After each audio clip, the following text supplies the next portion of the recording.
Esta noche en TN Todo Noticias tenemos un invitado especial. Nos acompaña Bernardo Arévalo de León, candidato a presidente del movimiento Semilla, con quien estaremos conversando durante unos minutos. Le damos la bienvenida entonces a quien va a esta segunda vuelta electoral. ¿Cómo está? Buenas noches. Muy buenas noches, Sandy. Muy buenas noches, Alejandra. Es un gusto estar con ustedes en TN 23.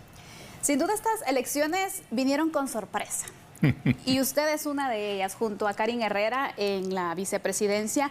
Queremos saber, ¿se esperaba usted ese resultado o qué pasó por su mente cuando le indican que va precisamente en las primeras posiciones de las elecciones? Bueno, nosotros aspirábamos a este resultado y de hecho nosotros lo que sabíamos era que las encuestas de opinión que no nos ponían en ningún lugar estaban equivocadas, porque en la calle, en todo el contacto que hacíamos por medio de las redes, nosotros teníamos otro tipo de respuesta y sabíamos que era una muy buena respuesta, con mucho entusiasmo de la población. Entonces sabíamos que no íbamos en donde decían y decíamos vamos bastante adelante, pero no teníamos claridad dónde aspirábamos a estar ahí. Pero cuando empezamos a ver que desde el comienzo vamos en primer lugar y que ahí estuvimos entre primero y después segundo y no nos bajamos, pues fue una agradable constatación de que el trabajo que se hizo, la campaña que se hizo y el llamado que se hizo a los guatemaltecos a votar con ilusión, con confianza, con ganas de tener un futuro mejor, pues dio resultado. Candidato, sin embargo, vemos que en las encuestas se plantearon otros escenarios, se planteaban a otros candidatos que iban punteando en los primeros lugares. ¿A qué atribuye que Movimiento Semilla en este caso no estaba en estos lugares? Bueno, esa es una muy buena pregunta y nosotros precisamente nos hacíamos la pregunta el otro día: ¿qué están midiendo estas encuestas que no nos encuentran a nosotros? Ahí nosotros, algunos le han dicho el voto silencioso.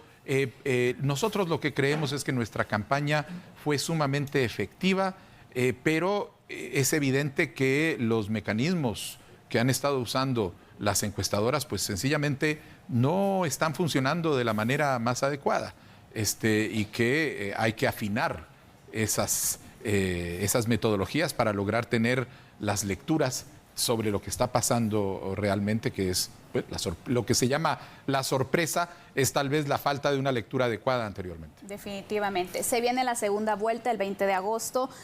De este momento hasta 36 horas antes, se vienen también las alianzas, los pesos, los contrapesos. ¿Buscarán ustedes alianza con algún sector, con algún partido? ¿Cuál puede ser la estrategia a jugar?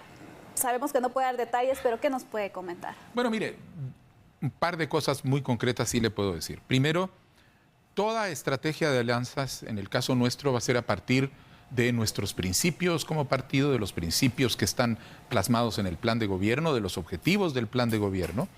Es decir, van a estar plasmados alrededor de esos grandes objetivos que nosotros hemos identificado. Y lo segundo es que la alianza es fundamentalmente con el pueblo de Guatemala. Nosotros lo que estamos haciendo es un llamado a todos los actores, a todos los sectores sociales, políticos, a todas las personas que de verdad están cansados, hastiados de la corrupción, a que den un paso al frente y se sumen a este esfuerzo. Ya estamos ahorita en este momento en la segunda vuelta. Es la oportunidad de reganar la confianza en que Guatemala de verdad puede reconstituir un sistema político basado en la honradez y en la transparencia. Convencer al electorado también es importante y definitivamente va de la mano de ganarse la confianza de ellos. ¿Cuáles son las estrategias que ustedes se han planteado para llegar a la población, para comunicar a la población y dar a conocer también el plan de gobierno que han establecido? Bueno, nosotros vamos a ampliar lo que hemos venido haciendo. Hay un principio que dice, no corrijas lo que ya se está haciendo bien, y evidentemente la estrategia que hemos seguido pues ha tenido muy buenos frutos. Nosotros sabemos que ahora lo que tenemos que hacer es profundizarla y ampliarla, llevar esta estrategia de contacto, de hablar con la gente, de caminar las calles, encontrarlos y tener la oportunidad de platicar por las redes con micrófono abierto alrededor de cuáles son las propuestas, cuál es el programa, qué es lo que vamos a hacer, y hacerlo en todo el país, por todas las redes. Y eso es lo que vamos a hacer en los próximos días hasta el día de las elecciones.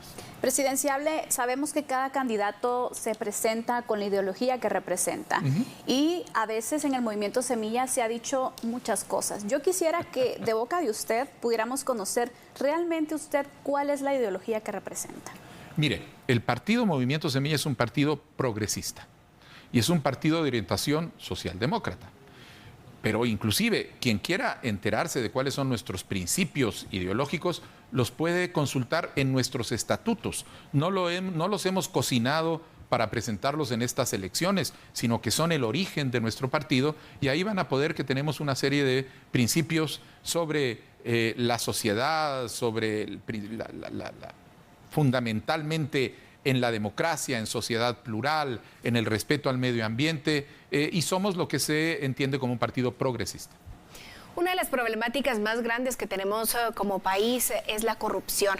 ¿Se ha pensado en crear algún ente específicamente para combatir la corrupción en el país? ¿Cómo abordarán ustedes el tema específicamente de la corrupción? Sí, nosotros, la corrupción para nosotros es un problema fundamental, porque es la causa de que el Estado no esté funcionando para resolver los problemas de salud, de educación, de infraestructura que tenemos en el país.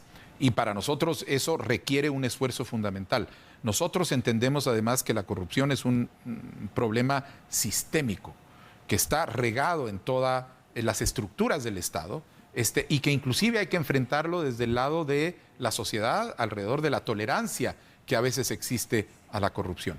Y eso requiere el desarrollo de una estrategia para un mecanismo que trabaje en todos los distintos niveles. Es lo que nosotros llamamos un sistema nacional anticorrupción que reconozca que el problema está generalizado, que es serio y que vamos a tener que invertir mucho esfuerzo en hacerlo durante mucho tiempo, pero que desde la perspectiva de un ejecutivo que está comprometido en la lucha contra la corrupción y que lo ha demostrado en su carrera, en su trayectoria ahora en el Congreso, pues vamos a hacer un mecanismo que permita que en los distintos espacios del Estado vayamos generando esta recuperación de las instituciones para que las instituciones funcionen. Pero vamos a empezar evidentemente con el organismo ejecutivo.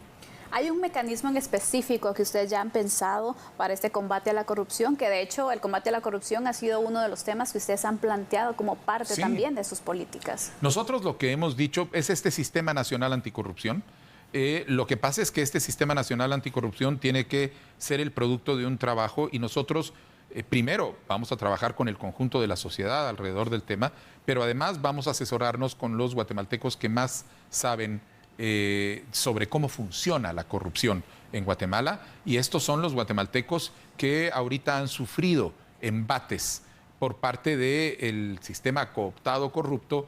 Se los ha perseguido, se los ha criminalizado, se los ha acosado. Esta gente se ha visto obligada muchas veces a abandonar el país. Tenemos hoy un exilio. Después de décadas de no tener exiliados, tenemos un exilio político que está constituido por esta gente que está fuera del país porque está siendo acosada desde este mecanismo de corrupción, y con ellos vamos a entender cómo funciona ese aparato para poder hacer el diseño de la estrategia más adecuada.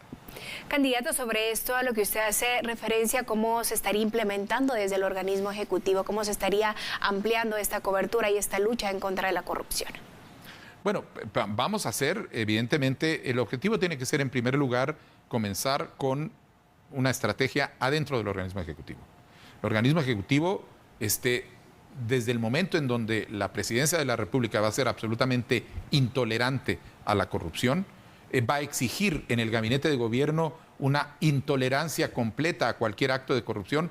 Cada ministro va a ser responsable de garantizar que dentro de su ministerio se cese cualquier tipo de práctica corrupta que exista. De esa manera vamos a ir a lograr ir bajando en la escala institucional hasta poder llegar hasta las formas de corrupción más pequeñas. Pero eso puede hacerse exclusivamente si se empieza a combatir con la gran corrupción que existe en los grandes niveles. Y a partir de ahí vamos a empezar a diseñar estrategias para lograr recuperar el sistema de justicia, pensar en cómo vamos a hacer para desactivar los mecanismos que permiten que haya actos de corrupción en el Congreso de la República, en las municipalidades y en general en toda la estructura institucional del país. Presidenciable, quisiéramos conocer, hay un tema que pues genera muchos comentarios y opiniones, que es la Agenda 2030. ¿Cuál es su posición respecto a esta agenda? Mire, la Agenda 2030, cuando me han hecho la pregunta, la Agenda 2030 que nosotros conocemos es la Agenda del Desarrollo Internacional. Es una agenda que ha sido construida y aprobada por todos los gobiernos del mundo en el sistema de Naciones Unidas y que en el caso de Guatemala fue compatibilizada con los Objetivos Nacionales de Desarrollo durante el gobierno de Jimmy Morales. Ahí fue donde se hizo esta integración. Y es una agenda que habla sobre objetivos de reducir mortalidad infantil, objetivos para detener el calentamiento global, objetivos para luchar contra la desnutrición. Esa agenda del desarrollo que nosotros conocemos como la Agenda 2030, con esa, y que además ya ha sido parte del proceso de planificación dentro del país, con esa estamos nosotros claramente de acuerdo, siempre y cuando responda a los intereses y a los objetivos que tiene nuestro país. Es decir, la agenda nunca es una agenda que viene y se toma por completo y acríticamente, sino son las autoridades nacionales las que la ajustan a las necesidades del país, que fue lo que se hizo en este caso durante el gobierno de Jimmy Morales. Hay gente que nos ha planteado que en algún momento la Agenda 2030 habla de cuestiones como obligar a los países a que dejen de consumir carne para consumir proteína de insectos y este tipo de cuestiones. Pues la verdad yo no lo he encontrado en ningún lado, y es una cosa que en todo caso pues no corresponde a nuestra economía, etcétera, y no habría por qué entrar en esos temas. ¿Alguna acción o alguna programación específica que tengan contemplado ustedes que vaya enmarcado en la Agenda 2030? Nada más de lo que ya ha sido establecido en los programas de gobierno. No. Presidenciable, en las elecciones generales llamó muchísimo la atención el tema de la participación de los jóvenes, donde muchos de estos jóvenes pues depositan la confianza en usted y vemos que también el movimiento Semilla está integrado por muchos jóvenes. Quisiéramos saber cuál sería su prioridad o su proyección hacia esta población que también tiene tantas esperanzas en que las cosas vayan cambiando. Sí, para nosotros es muy importante. De hecho, nuestro partido es un partido intergeneracional, en donde ustedes los pueden ver en los listados de diputados, inclusive los diputados que han sido felizmente electos al Congreso de la República, que tenemos muchísima gente joven, muchísimas mujeres jóvenes en particular. Y lo hacemos porque creemos que los jóvenes son parte y tienen que ser parte de todo este proceso político, y en nuestro programa de gobierno nosotros tenemos claramente identificadas una serie de medidas para la juventud que van desde programas alrededor de cuestiones educativas, por ejemplo, una ampliación de toda la educación media en el país. Desafortunadamente nosotros tenemos una realidad en donde únicamente uno de cada 4 jóvenes que terminan el sexto primaria tienen acceso a educación básica o diversificada, y eso evidentemente hay que corregirlo, hay que ampliar las oportunidades de educación en el nivel medio y en el nivel diversificado, hay que hacerlo con educación adecuada a nuestra época, con tecnología.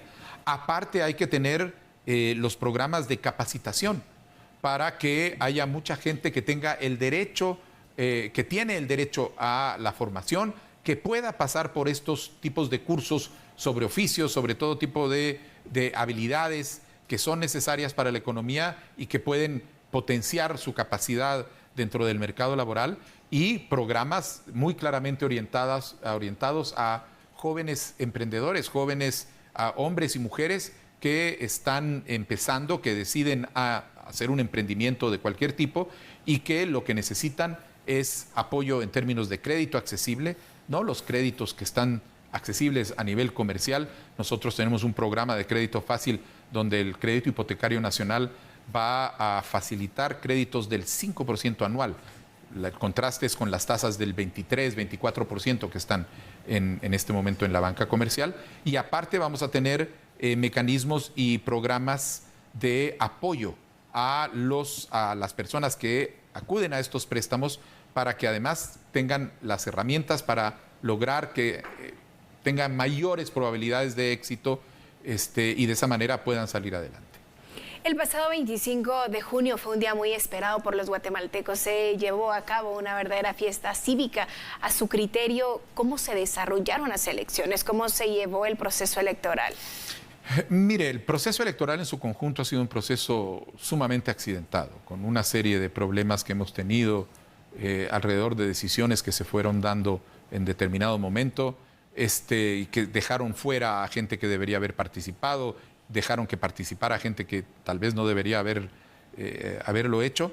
El día de las elecciones, afortunadamente, es un día que, salvo los casos aislados que hemos conocido de violencia en algunos lugares, Zapotitlán, San José del Golfo, pues transcurrieron razonablemente y con una afluencia razonable. Yo tuve la oportunidad de estar en 4 o 5 puestos de votación porque acompañaba a mi esposa, a mi hija, inclusive a mis nietos a la votación infantil.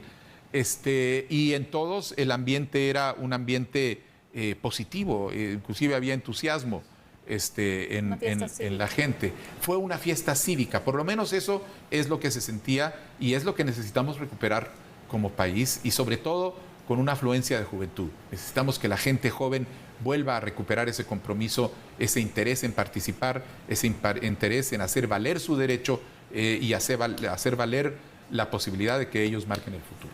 Presidenciable, este 20 de agosto se va al balotaje junto a Karin Herrera. Un mensaje de forma breve que le quiera enviar a los guatemaltecos, por favor. Su cámara está lista.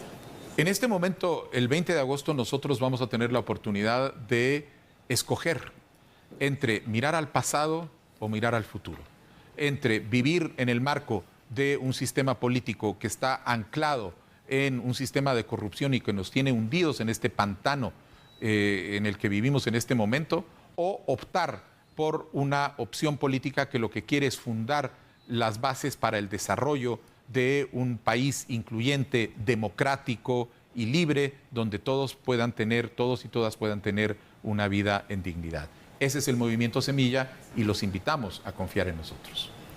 Desde TN Todo Noticias agradecemos su participación y el haber aceptado esta entrevista, haber conversado con nosotros y por supuesto poder dar a conocer a la población guatemalteca que seguramente estuvieron muy atentos a esta información. Muchas gracias, Alejandra, muchas gracias, Sandy, y muy buenas noches a la audiencia.